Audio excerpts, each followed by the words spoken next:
Hey, it's Kyle, and in today's video I'm going to show you how we went from getting 1,000, 2,000, 3,000 views best case scenario to getting consistently 5, 10, 15, 20, 100,000 views every single week, at least once a week, in a matter of a couple of months. And no, we didn't use any sort of like secret reel strategy or secret viral reel formula or anything like that, because to be fair, quite frankly, there is no such thing. If you want a predictable way to consistently perform well on Instagram Reels, you don't need a formula.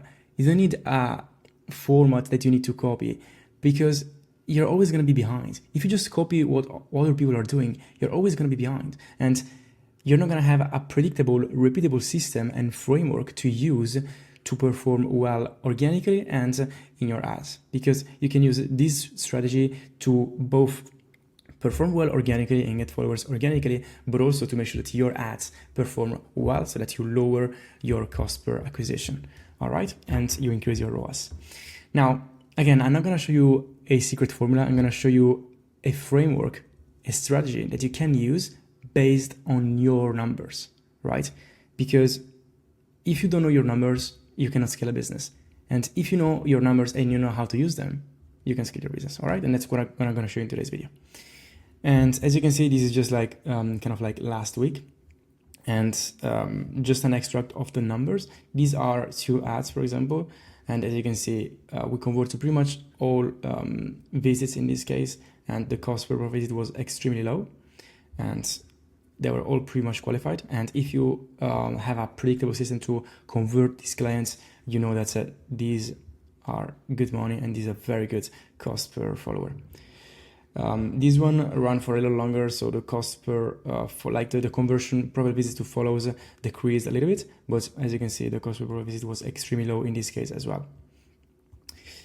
All right, and of course, like, you gotta do tests as well when it comes to ads, but that's not really the topic of this video. But if you're interested, I'm really keen, and I can make other videos on that topic. And as you can see, this is a organic video, and we posted it probably 3 times, and I'm pretty sure that in total, one single video reposted twice, so like 3 times, posted 3 times in total, got us probably 10K followers alone, which is insane, right? And again, this all comes from what I'm gonna show you later in this video, all right? But let's go step by step. As you can see, this is like the 3rd repost. It's like 1,300 followers. This is the first time we posted it. Almost 6,000 followers, all right? And these organically, as you can see. And this is another very good organic reel, 600 followers. As you can see, like, you know the value of these followers, especially if you have the right system behind content to convert these followers. But yeah, enough talk. Let me just show you how you do that. So firstly, you need to make sure that we have a solid foundation.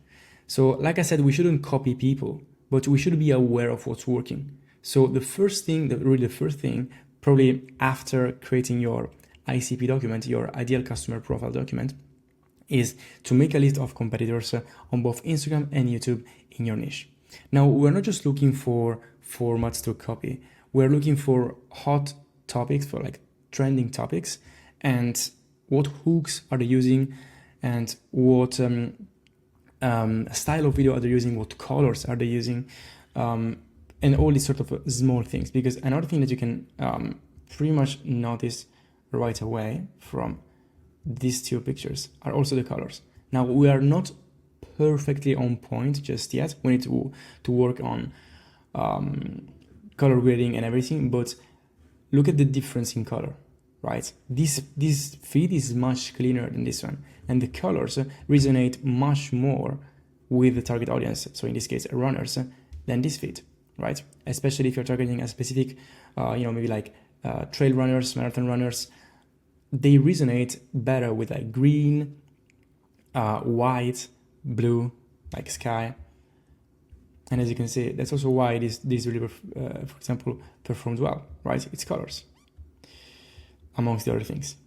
And this is also extremely important, because if, even if you have like a very good reel, but then the viewer goes on your profile and then they see shitty colors like these ones, they won't convert.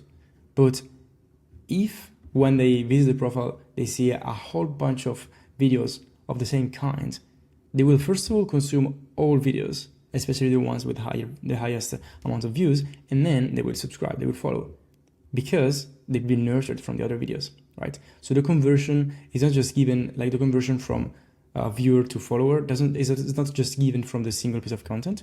Of course, it does the heavy lifting, but then once they are on the profile, if you want to hook them, you need to have a clean profile, a clean feed with consistent, valuable content, so that they can watch a couple and then drop the follow afterwards.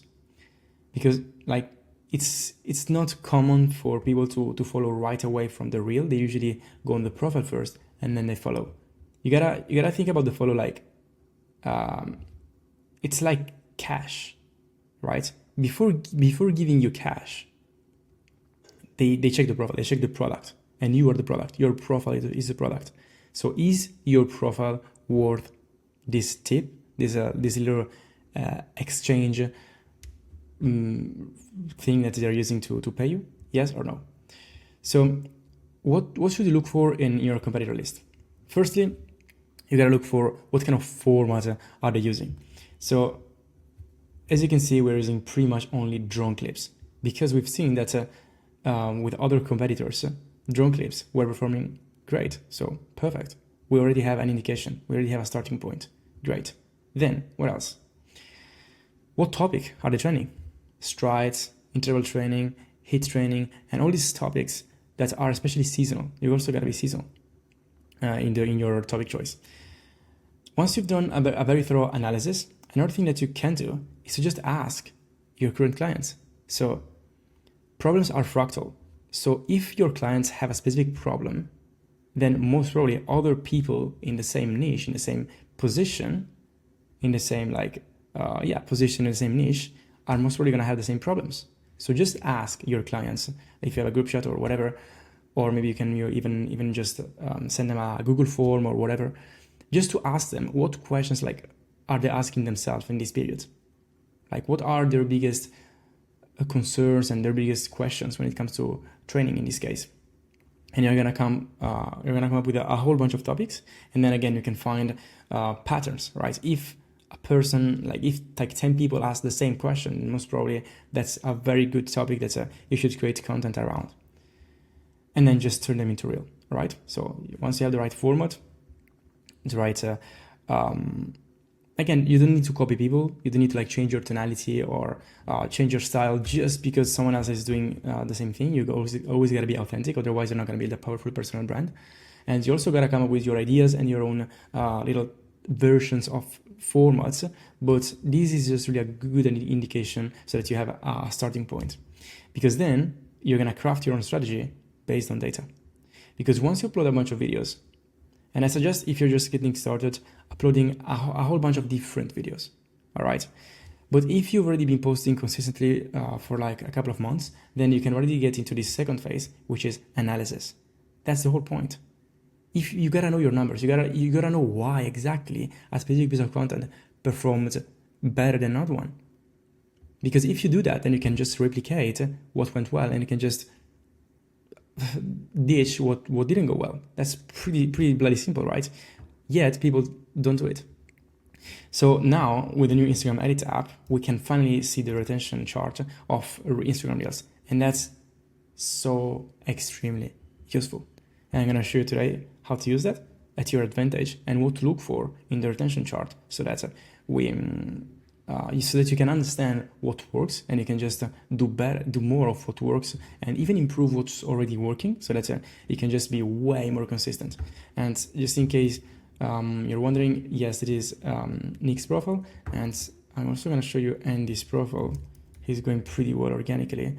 He's not one of my clients, but don't worry, I'm not going to sell you anything at the end of this video. So as you can see, let me open the real tab. 17K, 14K, 149K, 245K, 57K, and so on and so forth, right?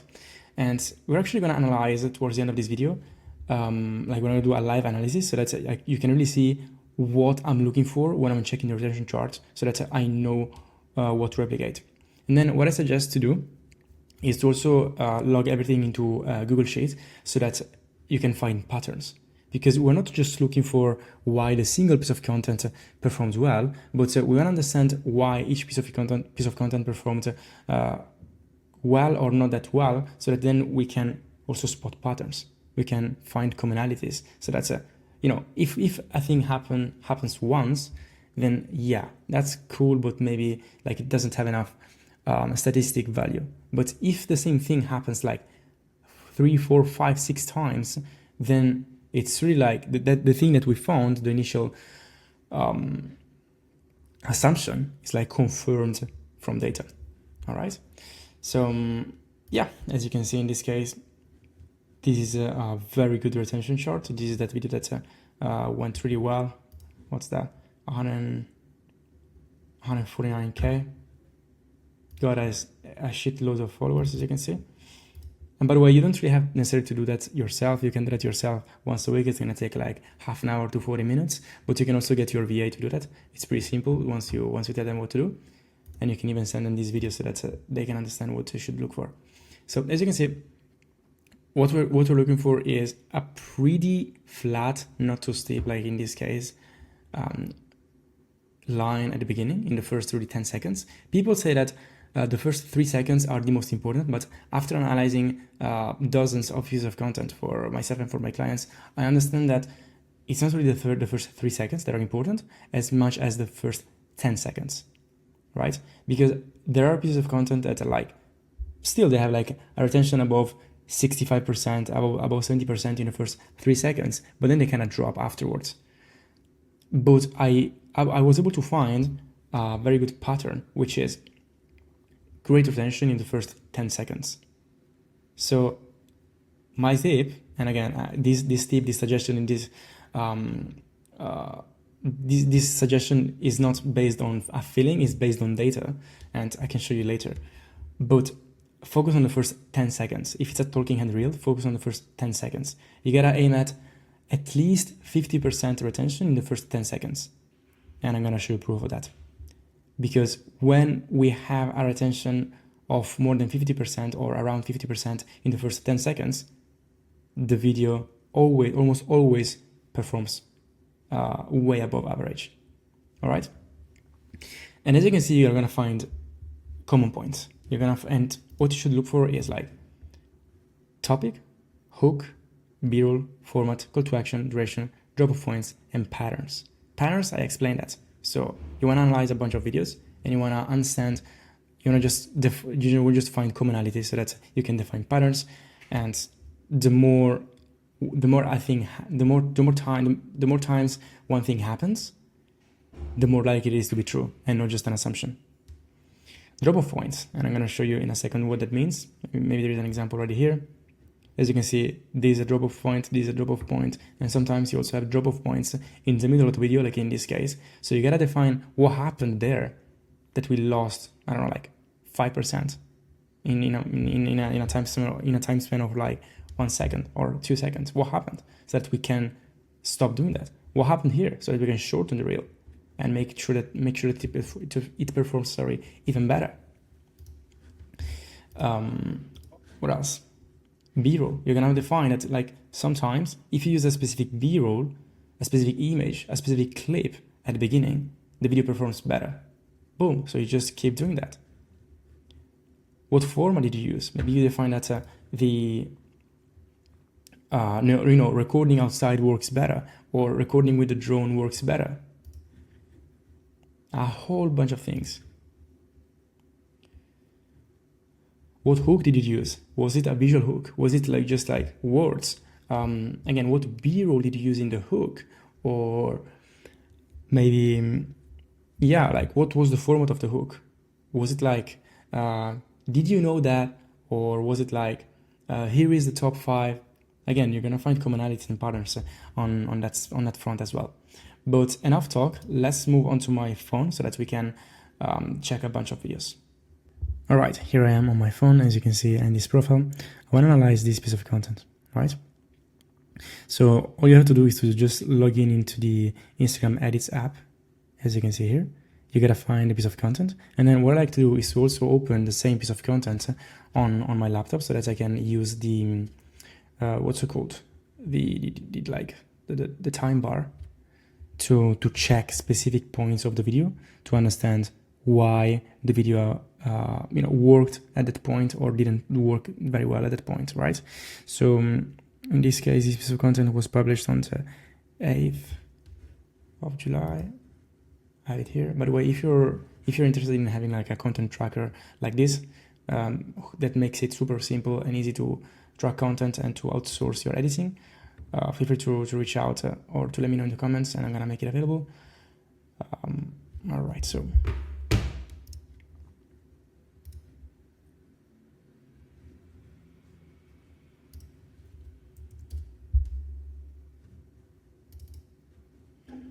most Ironman triathletes will never get faster. You can already understand in the hook that firstly we have a B-roll of a triathlete. So the B-roll from the very beginning, usually, and this is what I found out again working with data, usually the B-roll at the very beginning works better than showing the talking head first, showing the person talking first, and then the B-roll. Then negative hooks usually work better. So instead of saying here is how to get faster, you just reverse the hook and you make it negative. So most Ironman triathletes will never get faster.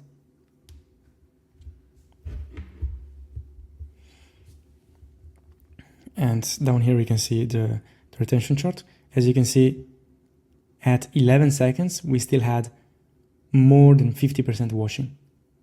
And I'm going to show you another couple of videos later, and you'll see that the reason why these videos performed well is because in the first 10 seconds we still had around about 50% washing.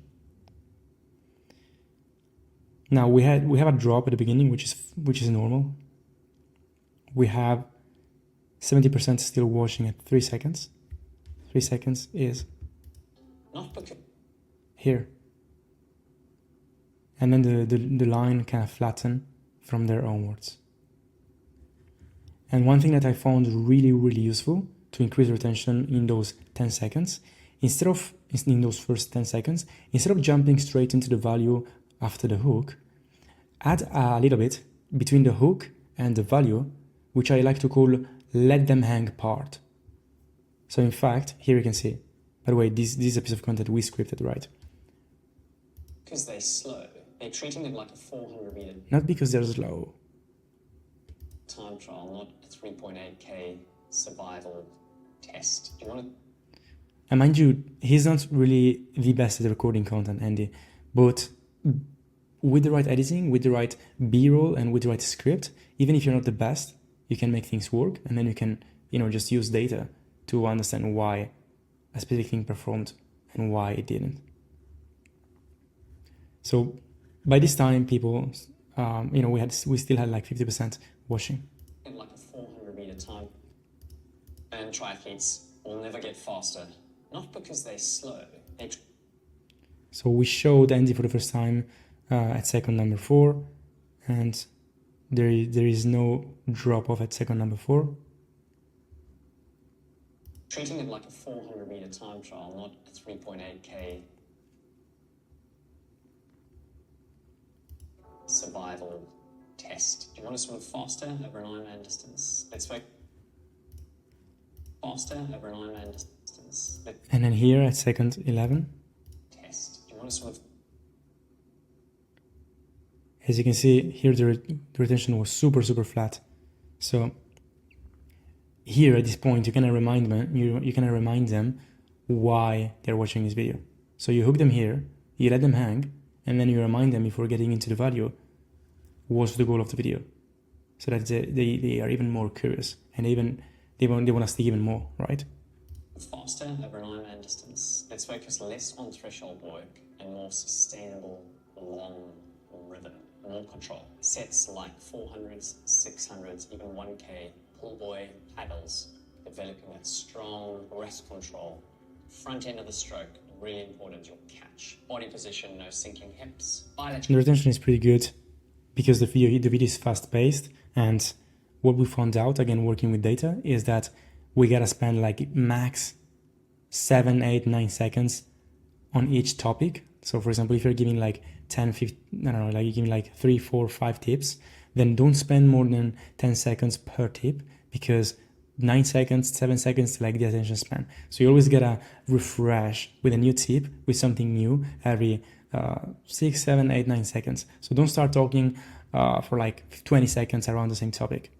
Just give them new stuff. But I want to understand why people clicked off at second 39. Probably because of a call to action. Breathing, if you can, it's not essential. Want to learn how to swim faster? Implement this in training. Follow me for some actual real advice that's going to make a difference. Okay, so what we can learn here is that we should move the call to action towards this part of the video, so that more people get to the call to action, meaning more people are more likely to follow, and the call to action should be faster, right? It took him like 3-4 seconds to do the call to action, while it should be like 1 or 2 seconds. Advice that's going to make a difference. Still, follow me for some. Instead of saying something like the reason why they should follow and then follow, it's better to say follow and then the reason why they should follow. So at least they hear follow, and maybe they drop off afterwards, but at least they hear follow, and something maybe clicks in their mind and they go ahead and follow you. And I also wanted to show you another couple of videos. For example, this one, 57K.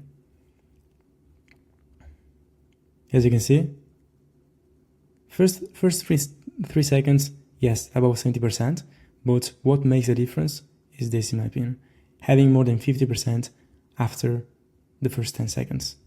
Because, for example, this one as well, 245K, second 10, more than 50%.